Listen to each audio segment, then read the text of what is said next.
What's up, everybody? Welcome to another edition of High Mythology, the show where we get higher than the Rain Dragon's borrowed horse and tell you guys some stories about mythology. Yeah. Today we are going back into the world of Chinese mythology. Folktale. Chinese folklore, with the story The Wizzards Lesson. So, yeah, go ahead and take it away, Kimbo. Hey, you. So, this is quite the name. Toot Suit Chun. Toot Suit Chun. I'm going to call him Toot. Toot Toot. I can't keep that up. Toot Suit You know Chun. me. I can't keep that up. Mm-hmm. So, Toot lived at the time when the Great Sui dynasty was founded. Sweet. In his youth, he was a devil-may-care sort who never troubled himself to preserve his family's property. With his easygoing, self-indulgent temperament and his taste for wine and dissolute company, he soon squandered his resources. Squandered. His friends and relations to whom he had turned for help only scorned him for neglecting his responsibilities. Fucking assholes. I got you drunk. Yeah. Bitches. Remember when I bought you I guys shared all my around? weed. That was like 10 years ago, dude. You literally have not had a job in like a decade. Mm-hmm. But we used to party so hard, man. It's like Towley, dude. We used to party so... And I got this thing. If this job goes through, it's going to be awesome. Please. Anyway, so the winter found him tattered clothes, his empty stomach, barefoot in the streets of the capital of Xi'an. Oh. By day's end, Poor he had Tutu. yet to eat. Confused with nowhere to go, he drifted towards the west gate of the eastern quarter. His wretched Westgate East Side? His wretched condition was all too obvious as he raised his eyes from the heavens and groaned. "Sir, what is it you complain of?" An old man holding a staff stood before him. Tutu told his story with indignity, over the way his own family had slighted him. My name is Toot Toot, and I'm an alcoholic. "How many strings of cash would make you comfortable?" asked the old man. In those days, strings of coin were carried in loops of 1,000 to each string. 30 to 50,000 cash would keep me alive, answered Tutu, naming a grand sum. 30 to 50,000 should float me through till next winter. "Hardly enough," says the old man. "Speak again." 100,000, then, said Tutu. "Too little." 1,000,000? Still too little. 3,000,000. "That should do it," said the old man as he drew a single string of cash from his sleeve. "Let this provide you for tonight. Tomorrow noon I shall watch for you at the Persian bazaar. Take care not to be late." And at that appointed time, Tutu went to the Persian bazaar, where the old man was waiting for him. The man handed Tutu 3,000,000 in cash and left without disclosing his identity. Yeah. I wonder if it was a briefcase. What a nice guy. That's like a duffel bag of cash yeah, strings. dude. Like, just thinking about that, that's a lot. But wealth rekindled Tutu's extravagant desires. Never again, he thought, would he have to live the life of a stranger adrift. Never again. He rode the sleekest horses and wore the finest furs and silks. Give me that Mercedes-Benz horse. He gathered drinking companions and hired musicians, singing and dancing his way through the pleasure houses of the city. He gave no further thought to managing his money. In a couple of years, Tutu had exchanged his fine clothes and costly carriage for the cheaper sorts. Then he gave up his remaining horse for a donkey, and then soon gave up the donkey and went about on foot as before. In no time, he was back to where the old man had found My him. name is Tutu, he had first and I'm found an him. alcoholic. Alcohol has ruined my life in many ways. At his wit's end, he moaned in anguish by the gates to the quarter, and at that sound of the voice of the old man reappeared, and took Tutu by the hand and said, "I didn't expect to find you like this again, but I shall help you out. How many strings?" Tutu was too mortified to reply. The old man urged him to answer. But the prodigal could only thank him sheepishly for his concern. "Tomorrow noon, come to the place where we met before," said the old man. Tutu suppressed his shame and went. He got 10 million in cash. Damn. 10 million. Before accepting the money, Tutu resolved that he would plan his life and livelihood so sensibly that the famous rich men of history would seem like small timers. He will make it rain harder than the guy who had to work for the rain god and flooded everybody.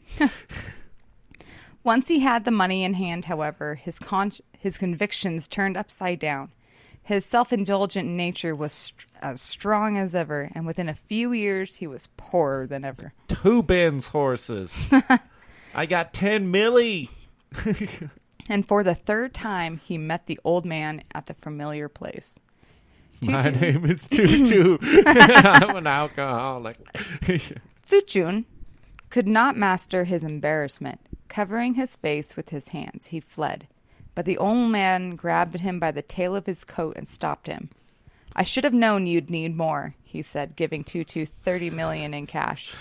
"But if this doesn't cure you, there is no remedy." Tutu thought, "When I fell into the evil ways and spent everything I had, relatives and friends took no notice of me at all. But this old man has thrice provided for me. How can I be worthy of his kindness?" And he said to the man, "With this sum, I could put my affairs in good order, provide the necessaries for widows and for orphans, and repair my character. I am moved by your profound kindness and will perform any service for you once I have accomplished my task." So about that. "Such is my heart's desire," said the old man. Oh, I thought you'd never ask, buddy. Spread your cheeks, lift your sack. Wow. Thanks, Dustin. That's a great visual. "When you are done, meet me on the 15th day of the 7th month at the temple of Lao Su that stands between the juniper trees. Since most widows and orphans lived south of the Huai River, Tutu transferred his funds to the city of Yangshuo.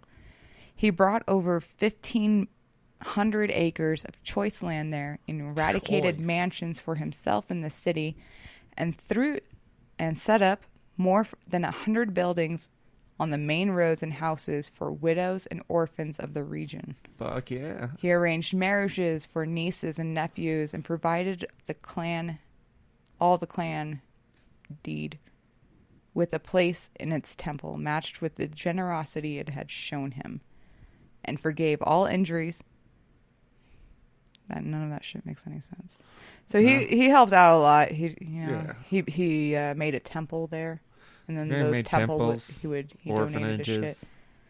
When he was done, it was time to seek out the old man. Oh yeah. Mm-hmm. Tutu found him whistling in the shade of the junipers, and together the two ascended to the cloud pavilion peak of the Hua Mountains, at the western end of China. They had gone more than 10 miles when they came to a clean, ashore residence, unlike any where mortals dwelt, under the canopies of high-arched clouds, phoenixes and crane wings winged through the air. Above them rose the main hall, which was an alchemist's furnace 9 feet high, used for brewing potions and elixirs. Purple flames licking about it from illuminated the floors and windows in a fiery light. Around the furnace stood a number of jade-white fairy women, while a black dragon and a white tiger mounted guard front and back. Oh, shit. The sun was beginning to go down, and the old man was no longer in mortal garb. He now appeared as a toused wizard, a yellow-hatted and scarlet-mantled. He held a bleaker of wine and 3 white pellets to expand the mind, all of which he gave to Tutu. So he just dropped some acid on some wine. Here's some acid, here's some wine. Have a nice day. Have a nice trip. Party. Yeah. Have a trip. The young man swallowed the pills, and the wizard spread a tiger skin against the western wall and seated Tutu facing east. "Take care not to speak," the wizard cautioned. "Be it revered spirit, vicious ghost, demon of hell, a wild beast, hell itself, or even your own closest relatives bound and tormented in 1,000 ways. Nothing you see is truly real. It is essential that you neither speak nor make any movement. Remain calm and fearless, and you shall have no harm come before you. Never forget what I have said. And with that, the wizard departed. Sounds like it's going to be a fucked up trip. Drink lots of water. Stay hydrated, Don't bro. move. No, don't move. Don't move. Tutu looked around. He saw nothing but an earthen cistern filled with water. Suddenly, flags and banners and shields and spears, 1,000 war chariots and 10,000 horsemen swarmed over a hill and dale. Hill and dale. The clamor shook the heavens and earth. A warrior called the General appeared, and he was 10 feet tall, and he and his horse wore metal armor that gleamed brilliantly. The General's guards of several hundred men, swords drawn and bows taut, entered the space in front of the main hall. "What man are you?" they cried. "What dares remain in the presence of the General?" Left and right, swords poised, they advanced, demanding Tutu's identity. But Tutu firmly refused to answer. Infuriated, some wanted to cut him down, others to take shot at him. But Tutu made no response, and the General left in a towering rage. Next came ferocious tigers. Poisonous serpents, wild cats, roaring lions, and scorpions, all striving to seize and devour him. Some of the beasts even leapt over him, but Tutu remained unmoved in spirit and in expression. And in a short time, the nightmare melted away. Fuck you, tigers. Fucking trip. This is some good shit. Suddenly, a storm blew up, pelting and soaking, with lightning made the glooming visible. Reels of fire circled past him left and right. Electric bolts struck before him and behind him.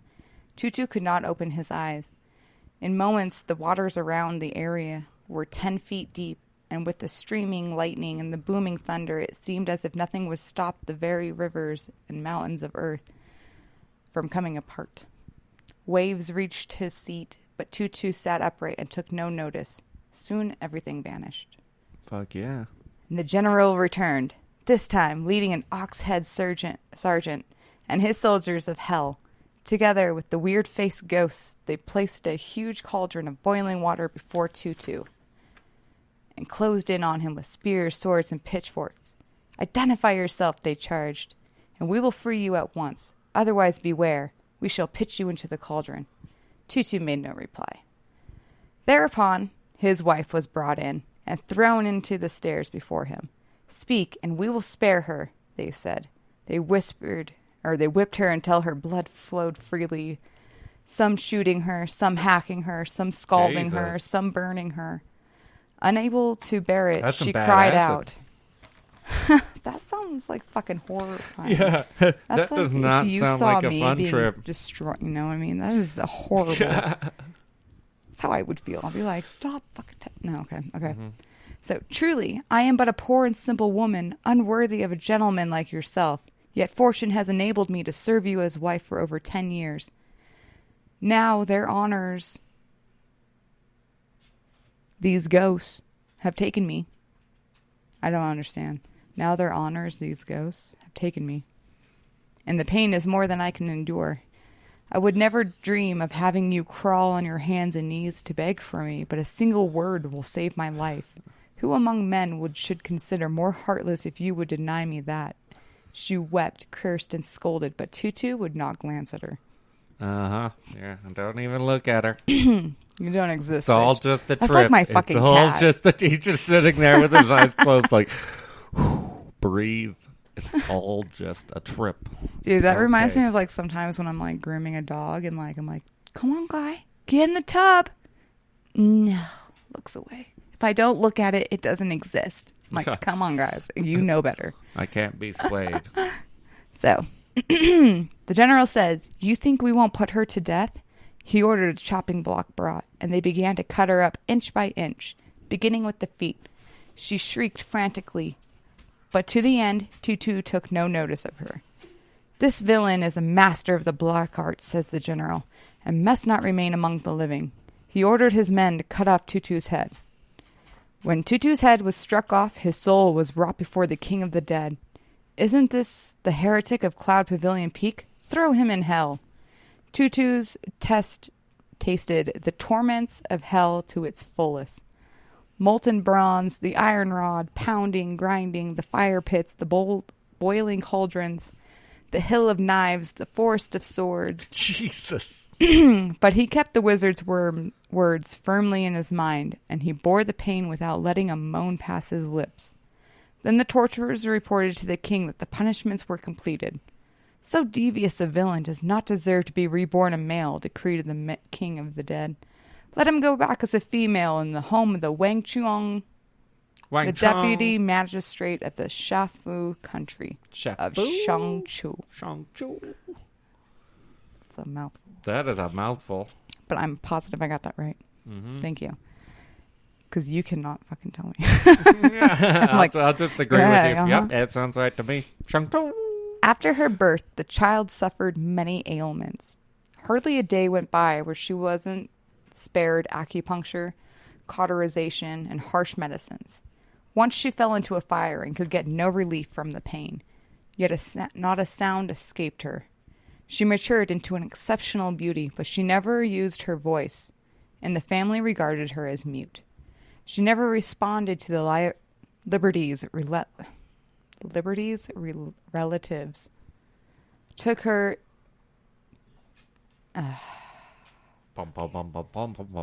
She never responded to the innumerable little insults that she suffered. Oh, yeah. Okay, sorry. That was just a mouth. It was just worded weird. In the same locality, in the same fucking little community, lived the advanced degree holder, one Lu Kuei. Lu Kuei? Who became fascinated by the reports of her beauty and sought her through a matchmaker. The offer was declined by the family on account of the woman's muteness, but Lu Kuei argued, so long as she is worthy as a wife, what need of speech? Rather, she may discourage women who talk too much. And so the wedding became allowed.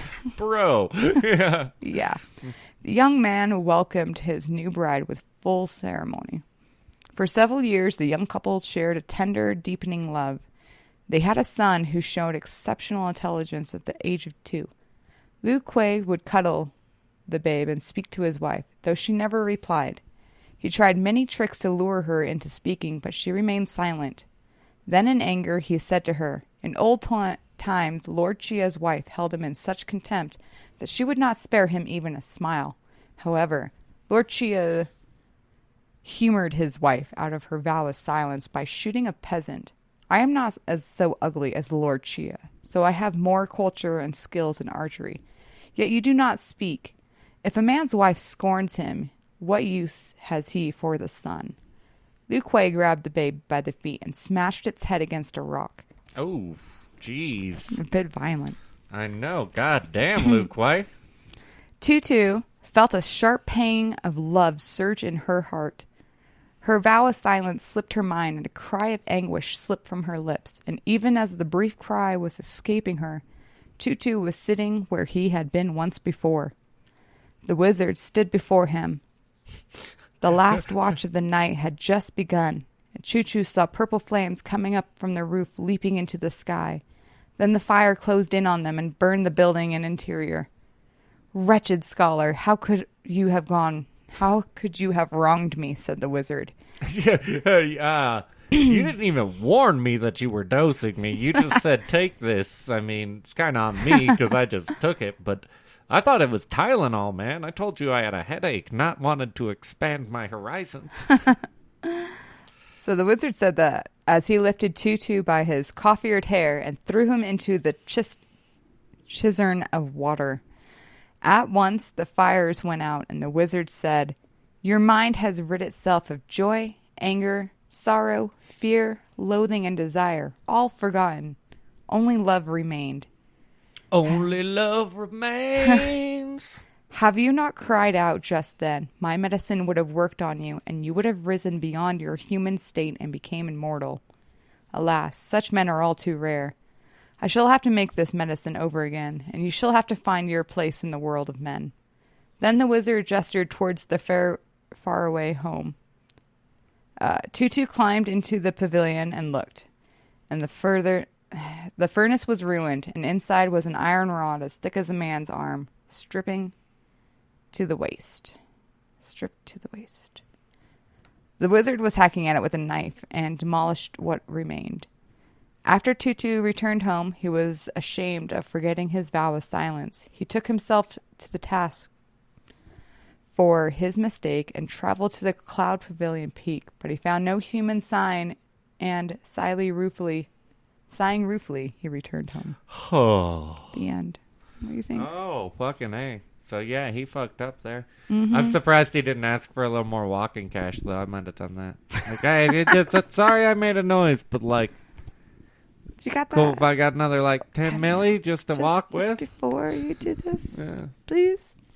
Yeah. That kind of sucks, though, for the wizard, though, because you know what I mean? He spent all that fucking cash He on put him. a lot of He work was in it. hoping he was going to get another immortal to be with him and, like, just hang out and just brosif it out. Yeah. Nope. No. Fucking men. No. Yeah. Men were greedy. Yeah, he totally got fucked up Well, there. With fairness, I mean- that's how you know someone's human, though. With fairness, you kind of should have expected the guy to have no follow-through. He clearly had no follow-through. Mm-hmm. Mm-hmm. Well, maybe one of his kids. You never know. You never know.